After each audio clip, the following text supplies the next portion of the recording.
અંકલેશ્વર નગરપાલિકા દ્વારા વિકાસ કાર્યોની શ્રેણીમાં એક વધુ મહત્વપૂર્ણ કામગીરીનો પ્રારંભ કરવામાં આવ્યો છે। વોર્ડ નંબર 1ના જલારામનગરમાં ₹19,58,000ના ખર્ચે ઇન્ટેકવેલના નિર્માણ કાર્યનું ખાતમુહૂર્ત કરાયું। આ ઇન્ટેકવેલ બની જાય પછી વરસાદી પાણી ભરાવવાની સમસ્યામાંથી સ્થાનિક રહીશોને મુક્તિ મળી જશે।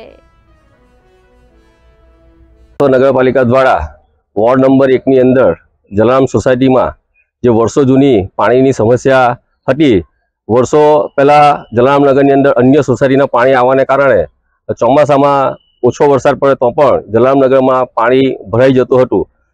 એટલા માટે એ સમસ્યા દૂર કરવા આજરોજ જલારામનગરની અંદર 19,58,000ના ખર્ચે ઇન્ટેકવેલનું ખાતમુહૂર્ત કરવામાં આવ્યું છે। આ ઇન્ટેકવેલ બનવાને કારણે જે સોસાયટીમાં પાણી ભરવાનો પ્રશ્ન છે એ હલ થઈ જશે અને જે સોસાયટીમાં ઘરોમાં પાણી ભરાઈ જતું એમાંથી જલારામનગરના રહીશોને મુક્તિ મળશે।